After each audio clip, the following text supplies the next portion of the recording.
വിളിക്ക്, നീ ആണുങ്ങളെ വിളിക്ക്, നീ ആണുങ്ങളെ വിളിക്ക്. നിനക്ക് തോന്നിയ പോലെ കണ്ട പെണ്ണുങ്ങളുടെ വീഡിയോ ഇടലാണ് നിന്റെ പണി. ഇവന് തോന്നിയ പോലെയാണ്, തോന്നിയ പോലെ. നമസ്കാരം. ചില മലയാളികൾ കാരണം യൂട്യൂബ് എന്ന് പറയുന്ന ഈ പ്ലാറ്റ്ഫോമിന്റെ സ്റ്റാൻഡേർഡ് തന്നെ ഇല്ലാതായേക്കാണ്. എന്തൊക്കെ കാട്ടിക്കൂട്ടലുകളാണ് കാണിക്കുന്നത്, എന്തൊക്കെ കോപ്രായങ്ങളാണ് കാണിക്കുന്നത്. അങ്ങ് അഴിഞ്ഞാടുകയാണ്. തട്ടം ഇട്ടുകൊണ്ട് രാവിലെ അങ്ങ് ഇറങ്ങും. സത്യം പറയാമല്ലോ, ഇവരുടെയൊക്കെ ഈ പ്രവൃത്തി കാണുമ്പോൾ നമ്മുടെ ഈ നിയമവും നിയമപാലകരും ഒക്കെ എന്തിനിരിക്കുവാണെന്ന് തോന്നിപ്പോകും. കോടതിയെ വെല്ലുവിളിച്ച്, നിയമത്തെ വെല്ലുവിളിച്ച്, പോലീസുകാരെ വെല്ലുവിളിച്ച്, എല്ലാവരെയും വെല്ലുവിളിച്ച് പബ്ലിക്കായിട്ട് വന്ന് കിടന്ന് ചീത്ത വിളിച്ചുകൊണ്ടിരിക്കുകയാണ്, തോന്നിവാസം കാണിച്ചുകൊണ്ടിരിക്കുകയാണ്. ആരെ വേണമെങ്കിലും തെറി വിളിക്കും, ആരെ വേണമെങ്കിലും തോന്നിവാസം പറയും. എന്നാൽ ഇവർക്കൊന്നും എതിരെ ആക്ഷൻ എടുക്കാൻ പോലും ഇവിടെങ്ങും ആരുമില്ല. ഇവർക്ക് ആരെയും പേടിയില്ല, കോടതിയെ പേടിയില്ല, നിയമത്തെ പേടിയില്ല, പോലീസുകാരെ പേടിയില്ല, ഒരധികാരികളെയും ഇവർക്ക് പേടിയില്ല, നാട്ടുകാരെയും പേടിയില്ല, വീട്ടുകാരെയും പേടിയില്ല, ദൈവത്തെ പോലും പേടിയില്ല. അങ്ങനെയാണ് ജീവിച്ചുകൊണ്ടിരിക്കുന്നത്. എന്നാൽ ഈ പബ്ലിക് പ്ലാറ്റ്ഫോമിൽ വന്ന് ഇങ്ങനെയുള്ള കാര്യങ്ങളൊക്കെ ചെയ്യുമ്പോൾ ഇവരെ ആരെങ്കിലും ഒന്ന് വിമർശിച്ചു കഴിഞ്ഞാൽ ആ വിമർശിക്കുന്നവരുടെ തലയും കൊണ്ട് പോകും. അങ്ങനെയാണ്. കഴിഞ്ഞ ദിവസം ഷാജിദ ഷാജിയെ വിമർശിച്ച ഒരു യൂട്യൂബറിന്റെ വീട്ടിലേക്ക് പോയി. വീട്ടിൽ പോയിട്ട് ലൈവ് ഇടുകയാണ്. യൂട്യൂബ് എന്ന് പറയുന്നത് ഇങ്ങനെയൊക്കെയുള്ള കാര്യങ്ങൾ ചെയ്യാനാണല്ലോ, ലൈവ് പോകാനും നാട്ടുകാരെ തെറി വിളിച്ച് അത് ലൈവായിട്ട് ഇടാനും ഒക്കെയാണല്ലോ യൂട്യൂബ് ഉള്ളത്. അവിടെ പോയിട്ട് ലൈവായിട്ട് വീഡിയോ ഇടുകയാണ്.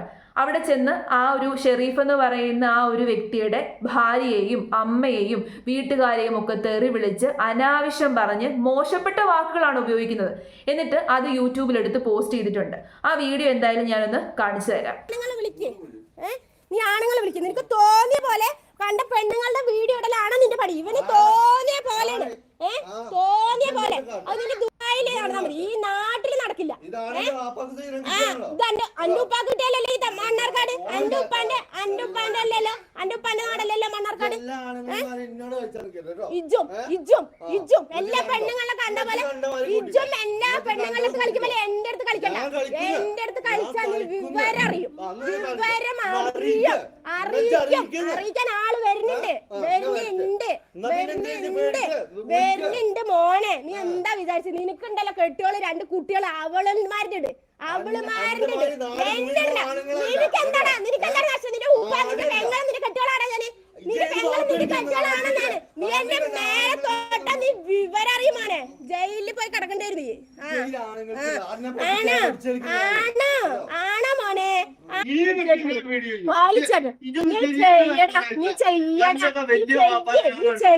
നീ ഇവിടുന്ന് ഗൾഫിക്ക് പോയാലല്ലേ, നീ ഇവിടുന്ന് ദുബായിക്ക് പോയാലല്ലേ.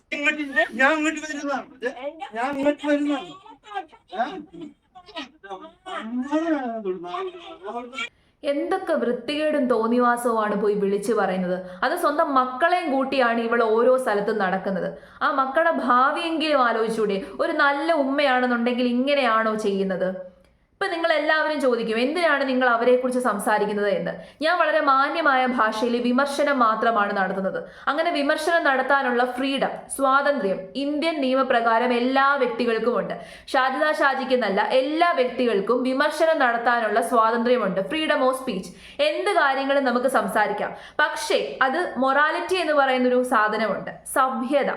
ആ സഭ്യതയ്ക്ക് ഉള്ളിൽ നിന്നുകൊണ്ടായിരിക്കണം എന്ന് മാത്രം. അതായത് യൂട്യൂബിലെന്നല്ല, ഒരു പബ്ലിക് പ്ലാറ്റ്ഫോമിലും വന്ന് തെറി വിളിക്കാനോ, മറ്റുള്ളവരെ അപമാനിക്കാനോ, അവരുടെ മാനത്തിന് വില പറയാനോ, അവരെ അനാവശ്യമായിട്ടുള്ള വൃത്തികേടുകൾ വിളിച്ചു പറയാനോ ഉള്ള സ്വാതന്ത്ര്യമില്ല. ഞാൻ സംസാരിക്കുന്നത് നിങ്ങൾ ശ്രദ്ധിച്ചിട്ടുണ്ടല്ലോ, ഞാൻ ഇന്നേ വരെ ഒരു വ്യക്തിയെയും അനാവശ്യമായിട്ട് ചീത്ത വിളിച്ചിട്ടില്ല, ഒരു വ്യക്തിയെക്കുറിച്ച് മോശപ്പെട്ട രീതിയിലുള്ള വാക്കുകൾ സംസാരിച്ചിട്ടില്ല. അവരെ പബ്ലിക് പ്ലാറ്റ്ഫോമിൽ വന്ന് കാണിക്കുന്ന ചില കാര്യങ്ങളെ കുറിച്ചിട്ട് മാത്രം, അതും അവരായിട്ട് അപ്ലോഡ് ചെയ്തിട്ടുള്ള വീഡിയോസിനെ പറ്റിയിട്ട് മാത്രമാണ് ഞാൻ റിയാക്ട് ചെയ്യാറുള്ളത്. അതിനെ പറ്റിയിട്ട് മാത്രമാണ് ഞാൻ സംസാരിക്കാറുള്ളത്. അതും സഭ്യമായിട്ടുള്ള ഭാഷയിൽ, നിയമം അനുസരിക്കുന്ന രീതിയിൽ മാത്രമാണ് ഞാൻ സംസാരിക്കുന്നത്. എന്നാൽ ഷാജിയെ പോലെയുള്ള ആൾക്കാർ അങ്ങനെയാണോ സംസാരിക്കുന്നത്? ഒരിക്കലുമല്ല. അവർ പബ്ലിക്കായിട്ട് ഇത്തരം കാട്ടിക്കൂട്ടലുകൾ കാണിക്കുമ്പോൾ നമ്മൾ വിമർശിക്കും, നമ്മൾ സംസാരിക്കാതെ ഇരിക്കാൻ വേണ്ടിയിട്ട് പറ്റത്തില്ല. അപ്പൊ അതിന് ഇവർ ചെയ്യുന്ന വേല എന്താണ്? നമ്മളെക്കുറിച്ച് അനാവശ്യം പറയും, നമ്മളെക്കുറിച്ച് മോശപ്പെട്ട രീതിയിലുള്ള കാര്യങ്ങൾ പറയും, അല്ലെന്നുണ്ടെങ്കിൽ ഇതുപോലെ വീട്ടിൽ കയറി തോന്നിവാസം കാണിക്കും. ഇത് തോന്നിവാസമല്ലേ കാണിച്ചത്? പക്ഷെ ഇവരെ നമുക്ക് തിരിച്ചൊന്നും ചെയ്യാൻ പറ്റത്തില്ല. നമ്മൾ ഇവർക്കെതിരെ എന്തെങ്കിലും ചെയ്തു കഴിഞ്ഞാൽ, ഇപ്പൊ വീട്ടിൽ കയറി എന്ന് പറഞ്ഞിട്ട് ഷെരീഫ് എന്ന് പറയുന്ന വ്യക്തി ഇവരെ എന്തെങ്കിലും ഒന്ന് ചെയ്തു കഴിഞ്ഞാൽ അവനെ പിടിച്ചകത്തിടാനുള്ള നിയമമുണ്ട്. പക്ഷേ ഇതുപോലുള്ള പബ്ലിക് ന്യൂസൻസുകളെ പിടിച്ചകത്തിടാനോ അവർക്ക് എതിരെ ഒന്നും ചെയ്യാനോ ഇവിടെ നിയമമില്ല. പോലീസുകാർക്ക് പോലും ഇവരെയൊക്കെ പേടിയാണ്. അതാണ് സത്യം. ഷെയ്ഫു എവിടെ? ഞാനും ഷെയ്ഫു ഷാരിക്കും കൂടിയിട്ടാണ് കേട്ടോ പോയത്. അപ്പൊ ഷെയ്ഫു ഇല്ലേ ചോദിക്കണവർക്ക് ഒന്നും അവൻ അറിയണില്ല. അവൻ എന്താ പറഞ്ഞു, ഞാൻ ടൗണിലോ പഠിച്ചു വളർന്നത്, ടൗണിലാണ് എൻ്റെ വീട്. അവന്റെ മനെ കെട്ടിക്കാന് മകനെ വളർത്തി വിട്ടിട്ട് അവൻ ആണാണെന്ന് തന്തയും തള്ളയും പറയണം. അവൻ ആണാണ് പറഞ്ഞാൽ മറ്റുള്ള പെൺകുട്ടികളുടെ നെഞ്ഞത്തുകാരിലാണ് അവന്റെ പണി. ആണാണെങ്കിൽ അവനാണ് എന്നുള്ളത് തെളിയിക്കാൻ അവന്റെ കെട്ടിയോളുണ്ട്. കെട്ടിയോളെടുത്ത് അവൻ തെളിയിക്കട്ടെ. എന്നിട്ട് ഞാൻ അവിടെ പോയി നല്ല വർത്താനം പറഞ്ഞ് അവനെ ഇളകി തുള്ളി ഇതാക്കിയിട്ട് ഞാൻ സ്റ്റേഷനിൽ പോയി കംപ്ലൈന്റ് കൊടുത്ത് SP സാറ് എന്നോട് പറഞ്ഞ് വരട്ടെ. അപ്പോഴേക്കും അവൻ എത്തിയിട്ട് അവിടെ അപ്പോഴേക്കും അവൻ സ്റ്റേഷനിലെത്തി ഞാൻ കംപ്ലൈന്റ് കൊടുത്തിട്ടുണ്ടായിരുന്നു. എന്നിട്ട് എന്താണ് സാറിനോട് ഞാൻ കാര്യങ്ങൾ പറഞ്ഞു. സാർ അവനോട് പറഞ്ഞു, നിന്റെ കാര്യങ്ങളും നിന്റെ വീട്ടിലത്തെ കാര്യങ്ങളും ഇടാം, മറ്റുള്ള പെൺകുട്ടികളുടെ കാര്യം അല്ലെങ്കിൽ മറ്റുള്ള ഒരു പേഴ്സന്റെ കാര്യം ഇടാൻ നിനക്ക് ഒരു അർഹതയില്ല. അത് നീ തോന്നിയ പോലെ വീഡിയോ ചെയ്യാനുള്ളതല്ല. അത് നിയമത്തിൽ എവിടെയും കാണിക്കുന്നില്ല. നിന്നോട് ആര് പറഞ്ഞിട്ടാണ് നീ ആ വീഡിയോ ചെയ്തത്? അല്ലെങ്കിൽ ആ സ്ത്രീ കഷ്ടപ്പെട്ടിട്ട് ജീവിക്കാൻ വേണ്ടി കഷ്ടപ്പെടുന്ന ഒരാളാണ്.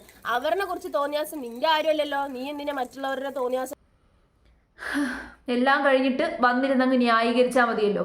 ഒരു യൂട്യൂബ് ചാനൽ ഉണ്ടല്ലോ, ഇതിന്റെ ഒന്നും ചാനൽ കൂട്ടാൻ പോലും ഒരു വഴിയുമില്ല, അതിനുള്ള നിയമമില്ല.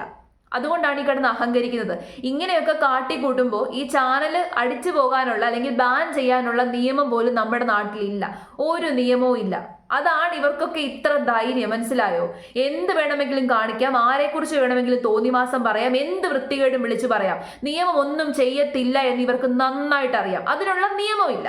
അതാണ് യാഥാർത്ഥ്യം. ഇവരിപ്പോ പറഞ്ഞു പോലീസുകാര് ഷെരീഫിനെ വഴക്ക് പറഞ്ഞെന്ന്. അങ്ങനെ ഒരു പോലീസുകാരും വഴക്ക് പറയത്തില്ല. അങ്ങനെ പറഞ്ഞിട്ടുണ്ടെന്നുണ്ടെങ്കിൽ ആ പോലീസിന് നിയമം അറിയാത്തത് കൊണ്ടാണ്. അതായത് ഏതൊരു വ്യക്തിക്കും അഭിപ്രായ സ്വാതന്ത്ര്യം എന്ന് പറയുന്ന ഒരു കാര്യമുണ്ട്. അതിപ്പോ ഷെരീഫിനും ഷാജിദയ്ക്കും എല്ലാ വ്യക്തികൾക്കും അഭിപ്രായ സ്വാതന്ത്ര്യമുണ്ട്. ഷാജിദയ്ക്കും അഭിപ്രായം പറയാം. ഇപ്പൊ ഷെരീഫ് ഷാജിദയെ പറ്റിയിട്ട് വിമർശിക്കുന്നു. അപ്പോൾ ഷെരീഫിനെ വിമർശിച്ചുകൊണ്ട് ഷാജിദയ്ക്ക് വീഡിയോ ചെയ്യാം. പക്ഷെ അവന്റെ വീട്ടിൽ കയറി പോകാനോ അയാളുടെ ഭാര്യയെയും അയാളുടെ അമ്മയെയും ഒക്കെ ചീത്ത വിളിക്കാനോ നാട്ടുകാരെ ചീത്ത വിളിക്കാനോ നാട്ടിൽ ഒരു ന്യൂസൻസ് ഉണ്ടാക്കാനോ ഉള്ള അവകാശം ഷാജിദയ്ക്കില്ല. സംസാരിക്കാനുള്ള അവകാശമുണ്ട്, അഭിപ്രായം തുറന്നു പറയാനുള്ള അവകാശമുണ്ട്. അഭിപ്രായം തുറന്നു പറയുക എന്ന് പറയുന്നത് ചീത്ത വിളിക്കുക എന്നുള്ളതല്ല, തോന്നിവാസം വിളിച്ച് പറയുകയല്ല അഭിപ്രായം എന്ന് പറയുന്നത്. അതൊക്കെ എന്ന് വെച്ച് കഴിഞ്ഞാൽ നമ്മൾ പഠിച്ചിരിക്കേണ്ട ഒരു കാര്യമാണ്. നന്നായിട്ട് സംസാരിക്കാൻ അറിയുക, സംസ്കാരത്തോടു കൂടിയിട്ട് പെരുമാറാൻ അറിയുക. ഇതൊക്കെ ബോധവും വിവേകവും ഉള്ള മനുഷ്യന്മാർക്ക് പറഞ്ഞിട്ടുള്ളതാണ്. അതൊന്നും ഇല്ലാത്തവരോടൊന്നും പറഞ്ഞിട്ട് കാര്യമില്ല. ഇങ്ങനെ അങ്ങ് നടക്കുവാണ്, എന്ത് വേണമെങ്കിലും കാണിക്കും, ഒരു കുഴപ്പവും ഇല്ല. ഇതിനെയൊക്കെ ഫോളോ ചെയ്യുകയും ഇവരെയൊക്കെ സപ്പോർട്ട് ചെയ്യുകയും ചെയ്യുന്നവർക്ക് പോലും ബോധമില്ലെന്നാണ് ഞാൻ ആലോചിക്കുന്നത്. കണ്ണടച്ചങ്ങ് ഫോളോ ചെയ്യുവാണ്, അങ്ങ് സപ്പോർട്ട് ചെയ്യുവാണ്. എന്ത് വേണമെങ്കിലും കാണിച്ചോട്ടെ, എന്ത് പേക്കൂത്തും കാണിച്ചോട്ടെ. ഞാൻ ആലോചിക്കുന്നത് 5 മക്കളുണ്ട്, അവരുടെ ഭാവിയെക്കുറിച്ചെങ്കിലും ആലോചിച്ചൂടെ? ഇതൊക്കെ അവരും കൂടി കണ്ടു വളരുമല്ലേ? അതൊന്നും ആലോചിക്കുന്നില്ല. ഒന്നും ആലോചിക്കാതെ ഇങ്ങനെ അങ്ങ് നടക്കാണ്. അപ്പൊ ഇതിനെ പറ്റിയിട്ട് ഷെരീഫ് പുള്ളിക്കാരന്റെ ചാനലിൽ ഒരു വീഡിയോ ഇട്ടിട്ടുണ്ട്. ആ വീഡിയോയും കൂടി ഞാനൊന്ന് കാണിച്ചു തരാം. എന്റെ വീടാന്ന് വിചാരിച്ചിട്ട് തൊട്ട വീട്ടിൽ പോയിട്ട് ഒരു അംഗം കഴിഞ്ഞിട്ടാണ് വീട് മാറിയിരിക്കണമെന്ന് മൂപ്പത്തിയേർക്ക് മനസ്സിലാക്കണം. അവിടുന്ന് ആട്ടിയോട് കൂടെ ഇങ്ങോട്ട് വന്നിരിക്കണേ. ഇവിടെ വന്നിട്ട് ആ ലൈവില് കുറെ തെറിയൊക്കെ നിങ്ങൾ പറയുന്നത് കേട്ടു അല്ലെ? ആ തെറി മാത്രം തന്നെ ഉണ്ടായിട്ടുള്ളൂ. അതിൽ അപ്പുറത്തേക്കുള്ളത് ബാക്കിയുള്ള യൂട്യൂബ് ചാനലൊക്കെ ഒരുവിധപ്പെട്ടതൊക്കെ വിട്ടുക്കണു. എങ്ങനെ? ആ വോട്ടുണ്ടല്ലോ, ആ വോട്ടങ്ങളൊന്നും നേരെ കാണാത്തത് കൊണ്ടാണ്. ആ വോട്ടത്തില് അപ്പൊ നമ്മള് PT ഉഷനെ കൊടുന്ന് അവിടെ നിർത്തി ആ PT ഉഷ തോറ്റുപോകും. അജാതി വോട്ടായിരുന്നു അത്. വിട്ടെ. അതുകൊണ്ട് പണ്ടാരോ പറഞ്ഞമാര് കുരക്കും പട്ടി കടിക്കൂല, അത് കുരച്ചോണ്ടേയിരിക്കൂ. വളരെ കറക്റ്റാണ് ഇദ്ദേഹം പറഞ്ഞത്. പുള്ളിയുടെ വീട്ടിലേക്ക് ഇവർ അങ്ങോട്ട് അതിക്രമിച്ച് കയറുവാണ്. അതിക്രമിച്ച് ചെന്ന് ചീത്ത വിളിക്കുകയാണ്, തോന്നിവാസം കാണിക്കുകയാണ്. അങ്ങനെ ചെയ്തെങ്കിൽ പോലും ഷാജിദയെ പുള്ളിക്കൊന്നും ചെയ്യാൻ പറ്റത്തില്ല. പുള്ളി എന്തെങ്കിലും ഒന്ന് ചെയ്തിട്ടുണ്ടെന്നുണ്ടെങ്കിൽ, ഒരു ചെറുവിരലെങ്കിലും പുള്ളി അവർക്കെതിരെ ആ സമയത്ത് അനക്കിയിട്ടുണ്ടെന്നുണ്ടെങ്കിൽ ഷാജിദയ്ക്ക് എളുപ്പമായി കേസ് കൊണ്ട് കൊടുക്കും. ഷെരീഫിനെ പിടിച്ചകത്തിടും പോലീസുകാർ. മനസ്സിലായോ? അതാണ് നമ്മുടെ നിയമം. പക്ഷേ ഇപ്പോൾ ഷെരീഫ് പറയുന്നുണ്ട് ഇവർക്കെതിരെ കൊണ്ട് കേസ് കൊടുക്കും, കേസ് കൊടുത്തു കഴിഞ്ഞാൽ പണിയാകും. ഒറ്റ കാര്യം ഞാൻ പറയാം, എത്ര കേസ് കൊടുത്തെന്ന് പറഞ്ഞാലും ഒരു കാര്യമില്ല, ഒരു കാര്യവുമില്ല. കണ്ണടച്ച് ഞാൻ പറയാം, എത്ര കേസ് ഇവർക്കെതിരെ കൊണ്ട് കൊടുത്തെന്ന് പറഞ്ഞു കഴിഞ്ഞാലും ഒരു കാര്യവുമില്ല. ഇവർക്ക് ഒന്നാമത്തെ കാര്യം പേടിയില്ല. നഷ്ടപ്പെടാനുള്ളവർക്കേ പേടിക്കേണ്ടതുള്ളൂ. പക്ഷെ ഇവർക്ക് അങ്ങനത്തെ പേടിയൊന്നുമില്ല. എന്ത് വേണമെങ്കിലും കാണിക്കാം. ആൾക്കാരൊക്കെ ഇഷ്ടം പോലെ പറയുന്നുണ്ട്. ഇനിയിപ്പോൾ ആൾക്കാർ 100 പേര് പറഞ്ഞാലും 1000 പേര് ഇവർക്കെതിരെ പറഞ്ഞു കഴിഞ്ഞാലും ഒന്നുമില്ല. ചെവി അടച്ച് ഇവരൊക്കെ അങ്ങ് മുന്നോട്ട് പോകും. അതാണ് ഈ ഷാജിദ ഷാജിയെ പോലെയുള്ളവരുടെ ഒരു പ്രത്യേകത. അവർക്ക് നഷ്ടപ്പെടാനില്ല. കുടുംബവും കുട്ടികളുമായിട്ടൊക്കെ ജീവിക്കുന്ന, നല്ല രീതിയിൽ സമൂഹത്തിൽ ജീവിക്കുന്ന ആൾക്കാർക്ക് മാത്രമേ നഷ്ടപ്പെടാനുള്ളൂ. അതുകൊണ്ട് കേസ് കൊടുത്താൽ നമ്മൾ അതിന്റെ പുറകെ നടക്കാം എന്നല്ലാതെ ഒരു പ്രയോജനവും ഇല്ല, ഒരു ആക്ഷനും എടുക്കത്തില്ല. ഷാജിദയ്ക്കെതിരെ തന്നെ എത്ര കേസുകളുണ്ട്, കോടതിയിൽ വരെ കേസുകളുണ്ട്. എന്നിട്ട് എന്തെങ്കിലും സംഭവിച്ചോ? ഒന്നും സംഭവിച്ചില്ല. അറ്റ്ലീസ്റ്റ് ചീത്ത വിളിക്കാതെങ്കിലും ഇരിക്കുന്നുണ്ടോ പുള്ളിക്കാരി? ഒന്നുമില്ല. പിന്നെ അതേ പ്രവൃത്തി തന്നെ തുടർന്നുകൊണ്ടിരിക്കുകയാണ്. എന്ത് ചെയ്യാനാണ്? ആരോട് പറയാനാണ്? നമുക്ക് വിമർശിക്കാൻ പോലുമുള്ള സ്വാതന്ത്ര്യമില്ല. പബ്ലിക് പ്ലാറ്റ്ഫോമിൽ വന്നിട്ട് എന്ത് വൃത്തികേടും കാണിക്കാം, വിമർശിക്കാൻ പാടില്ല.